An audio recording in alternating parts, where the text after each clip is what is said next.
Temporada 4, capítulo 6, titulado Todo el mundo sufre, nombre que se puede ver de dos maneras. Todo el mundo se siente herido, pero también todo el mundo causa dolor. Y este episodio demuestra aún más que Los Soprano nunca ha sido un programa alegre, puesto que siempre se ha visto ensombrecido por el dolor y la depresión de muchos de sus personajes. Todo el mundo sufre, por eso se llama así el capítulo, que trata sobre el suicidio, que además ha sido un componente de esta serie en todo momento. Hasta ahora ha habido un suicidio en pantalla, el de Vin en la temporada 1, y muchos pensamientos e ideas suicidas. Entre ellos están Tony, Christopher, Davey y el más reciente Bobby. Y luego de este episodio podríamos agregar a Gloria, quien lo hizo fuera de pantalla, y Artie estuvo a punto de hacerlo. Bienvenidos a otro sobreanálisis de Los Soprano. Como siempre, recuerden que habrá spoilers y por aquí arriba les dejo la lista de reproducción de los análisis de las temporadas anteriores. En el transcurso del episodio, Tony está angustiado al saber que su ex amante Gloria ha partido de este mundo. Busca respuestas, interrogando a uno de sus compañeros de trabajo. La observación del vendedor de que Gloria siempre parecía tener mala suerte con los hombres hace que Tony se sienta culpable, y en una de las sesiones con Melfi, él se enfurece porque ella no le informó sobre el destino de Gloria. Tony quiere saber qué le pasó a cometer un acto tan oscuro, pero como es habitual en el programa, la certeza es imposible, todo es muy ambiguo. Melfi le asegura que no existe solamente una causa para hacerlo, pero Tony está atormentado por la culpa, toma Prozac y se emborracha durante todo el episodio tratando de aliviar su dolor, ya que le preocupa haber causado gran parte del dolor de Gloria. Y la parte de su ansiedad proviene de su conmocionado sentido de sí mismo. Sabe que por un lado no es más que un delincuente de Nueva Jersey, pero al mismo tiempo se cree básicamente un buen tipo. Si él fue la causa del suicidio de Gloria, entonces esta autoimagen delicadamente equilibrada podría desmoronarse. Entonces, en un sentido real, la preocupación de Tony por Gloria es en realidad una preocupación egoísta por su propia felicidad, pero esto no quiere decir que sus pensamientos de culpa no sean genuinos, y esto lo confirman con el sueño que tiene. Y luego cuando Gloria en el sueño alude a su suicidio, Tony se despierta de golpe y se dirige directamente a tomar Prozac. Momentos después de que despierta, llega Brian para sorpresa de Carmela con los papeles del seguro que quería que Tony firmara. Después de resistirse a esta política de confianza durante semanas, Tony cambió de opinión y llamó a Brian para firmar los papeles. Es muy razonable creer que el remordimiento de Tony por la muerte de Gloria influyó en su consentimiento final para firmar el fideicomiso de seguro. Además, la serie hace un par de vínculos interesantes entre Carmela y Gloria para fortalecer la idea de que Tony consiente a una de ellas por su culpa por el suicidio de la otra. Si logran notar, tanto Gloria como Carmela van vestidas de negro. Un pañuelo oculta la herida autoinfligida de Gloria, mientras que la gargantilla de Carmela es uno de los muchos objetos costosos que utiliza para enmascarar su propio dolor. Tony se queda momentáneamente atónito al escuchar una campana en la cocina de Carmela pocos minutos después de que sonara una en su sueño. En su desesperado deseo de asegurarse de que no sea una persona tóxica, le da a Carmela lo que más desea en este momento, la póliza de seguro.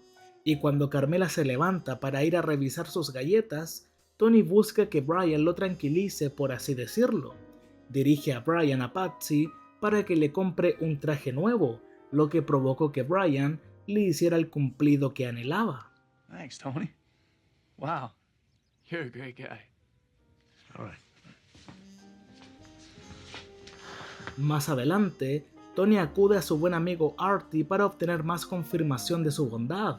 Le concede a su amigo un préstamo de $50,000.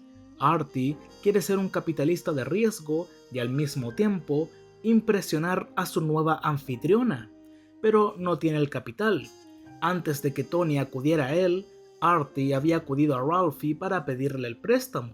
A pesar de que atrás de él dice Diablo, que subraya su personalidad diabólica, Ralph dejó pasar la oportunidad de aprovecharse de Artie. Luego, en una cena con Janice, Tony vuelve a gastar dinero para tranquilizarse y le compra la costosa botella de vino que ella pide.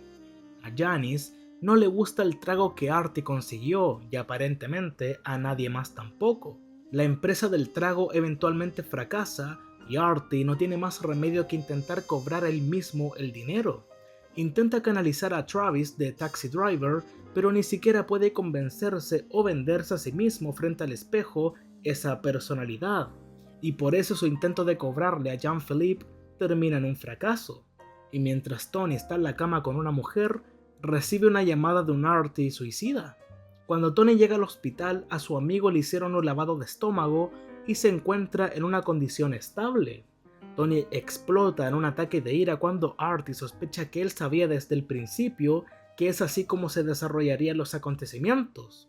Es decir, Tony podría borrar su considerable cuenta del restaurante de la que Charmaine siempre se queja. En una secuencia que hace eco de la confrontación anterior de Tony con Melfi, Tony se enfrenta a Artie. Tony ha pasado todo el episodio tratando de convencerse de su propia bondad y por lo tanto se indigna ante la sugerencia de Artie de que podría ser tan insensible y calculador. Luego, con frialdad y cálculo, descubre una manera de disfrazar el intento de suicidio de Artie. Para Tony, es muy importante que los demás no sepan que él estuvo de alguna manera relacionado con el acto desesperado de Artie. En su siguiente sesión con Melfi, Tony admite que la evaluación que Artie hace de él puede ser bastante precisa. También le dice a Melfi que hizo una donación a la línea directa de suicidio a nombre de Gloria. Lo hemos visto de manera similar recuperar su tranquilidad en episodios anteriores, como cuando le dio $50,000 a Benzi y cuando le ofreció dinero al oficial de policía degradado. Con la donación, Tony se absuelve a sí mismo de todo sentimiento de culpa y ya no necesita convencerse de que realmente es buena persona. Por otro lado, también podríamos decir que Christopher se está suicidando, pero de forma lenta, mediante el abuso de sustancias. En la escena inicial, está tendido en su sofá cuando recibe una llamada de su jefe. Cuando se juntan, Tony le da buenas noticias. Chris tendrá cada vez más responsabilidades en camino de convertirse esencialmente en el subjefe de la organización de la mafia, y Chris se alegra con la noticia. La estrategia de Tony para unir a Chris a sí mismo está funcionando, ya que le promete a Tony que no lo va a decepcionar, pero Chris no puede dejar de consumir. Más tarde, se droga con otro tipo y mira al extraño drogado que ve en el espejo. En todo el episodio, vemos a 3 personajes encontrarse cara a cara con su verdadera naturaleza y no les gusta el reflejo que los mira. Tenemos la escena de Tony, Artie y la de Chris. Por un lado, Tony quiere ayudar a los necesitados que lo rodean, pero no es la Madre Teresa. Artie no es el inversor de capital elegante, inteligente y duro, y Chris es más un Jesse Pinkman que un Michael Corleone. Para terminar, mientras Tony intentaba entender el tipo de persona que realmente es, los amigos de AJ también intentan encontrarle sentido, no a Tony Soprano como padre de familia, sino al Tony Soprano gangster.